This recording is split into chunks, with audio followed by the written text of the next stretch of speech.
जैसे जैसे विधानसभा चुनाव नजदीक आ रहे हैं, ऐसे में समस्त विधायक की दावेदारी करने वाले प्रत्याशी भी अपने समर्थन के साथ जोरों शोरों से जनता से रूबरू होते नजर आ रहे हैं। वहीं अगर बात करें तो जावरा से भारतीय जनता पार्टी ने लगातार छठी बार डॉक्टर राजेंद्र पांडे पर विश्वास जताते हुए फिर अपनी पार्टी का प्रत्याशी घोषित किया, तो वहीं जावरा से कांग्रेस पार्टी द्वारा हिम्मत सिंह शेरमाल को अपना प्रत्याशी बनाया है। वहीं अब इन दोनों के विरोध में जीवन सिंह शेरपुर, जो अपने क्षेत्र में ही नहीं बल्कि समूचे पूरे प्रदेश में हर वर्ग के लिए लगातार आम जनता की समस्याओं के लिए लगातार लड़ते हुए नजर आ रहे हैं। वहीं आमजन का समर्थन भी उन्हें मिल रहा है। उन्हें दोनों राष्ट्रीय पार्टियों के सामने निर्दलीय रूप से चुनाव लड़ने की घोषणा करते हुए 26 अक्टूबर को नामांकन भरने का ऐलान भी उन्होंने कर दिया है और क्षेत्र की जनता से आह्वान किया कि आप ज्यादा से ज्यादा नामांकन में साथ आए। वहीं निर्दलीय रूप से चुनाव लड़ रहे जीवन सिंह शेरपुर के समर्थन में खुलकर सामने आए पवन सोनी ने खुलकर भाषण दिया। वहीं सोनी ने मंच के माध्यम से कहा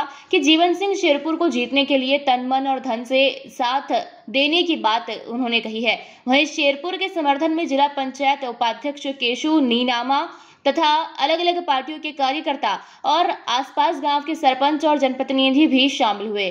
कार्यकर्ता सम्मेलन में जीवन सिंह शेरपुर ने जावर विधानसभा से निर्दलीय चुनाव लड़ने का ऐलान भी कर दिया है। देखिए, जीवन सिंह शेरपुर सतत समाज सेवा से जुड़े हुए हैं और आप पिछले कुछ सालों से देख रहे होंगे तो एक पार्टी ने हमारे साथ कुठाराघात किया है और एक ने विश्वासघात किया है। तो हमारे बीच का व्यक्ति है और हम चाहते हैं कि हमारी आवाज़ उनके तक विधानसभा में भोपाल तक पहुँचे। तो ये हमारा उम्मीदवार है, हमारा अपना है और मैं सभी से उम्मीद करती हूँ कि उन्हें भारी मतों से विजयी बनाएंगे।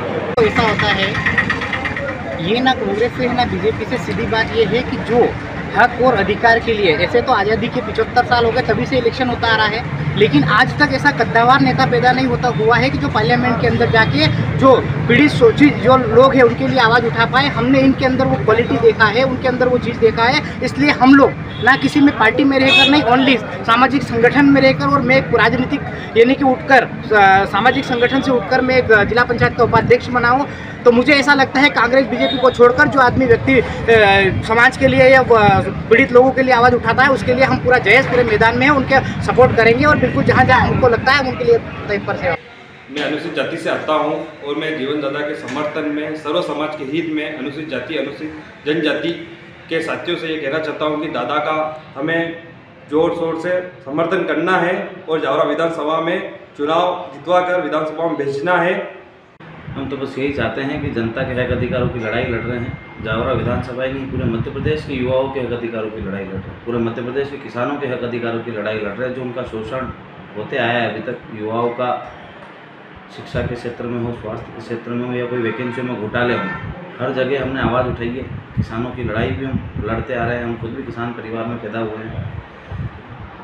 तो जो जावरा की मूलभूत व्यवस्थाएं हैं जो बिगड़ी हुई है, जैसे शिक्षा है, स्वास्थ्य है, उनको लेके काम करेंगे और पूरा विश्वास दिलाते हैं कि जो अभी तक कुछ जनप्रतिनिधि नहीं कर पाए, जो उनका विश्वास जीतने में कायम नहीं रहे, उनके साथ खड़े नहीं रहे उनके दुख दर्द में, हम विश्वास दिलाते हैं कि भले जीते या हारे, हम जनता के साथ खड़े रहेंगे और उनके दुख दर्द को बढ़ाएंगे। हो सकता है कांग्रेस को हमारे सर्व समाज के जो भाई जुड़े हुए हैं हमसे, या जो हमारे साथ एक जन सैलाब के रूप में लोग हमारे साथ मांगों के साथ आए थे, उनकी वैल्यू उनको समझ में नहीं आ रही है या उनको उनके वोट चाहिए नहीं, या हमारे वोट की आवश्यकता नहीं है उनको, इसलिए वो इस प्रकार की हरकतें कर रहे हैं। वरना समझदार व्यक्ति तो हमेशा यही सोचता है कि किस प्रकार अपने दल का भला हो सकता है, और वो उनका व्यक्तिगत निर्णय है। वो क्यों हमको लेना नहीं चाहते, क्यों उनको साथ में नहीं रखना चाहते, ये उनका व्यक्तिगत निर्णय है। अब इस पर हम कुछ बोल नहीं सकते। नहीं, मैं मेरे लोगों के साथ हूँ। जावरा विधानसभा के लोग जो कहेंगे वो करेंगे, और ऐसा नहीं है किसी दल के साथ जाने के साथ ही अपना काम करा सकते हैं अपन। हम निर्दलीय प्रत्याशी के रूप में हैं तो निर्दलीय रहेंगे और हमेशा से दोनों किसकी भी सत्ता बने उसमें हमारी बात को रखते रहेंगे, विधानसभा में अपने बातों को उठाते रहेंगे और अपने ताकत के साथ, अपने दम के साथ पूरी करवाते रहेंगे। सरसी से पवन धाकड़ की रिपोर्ट।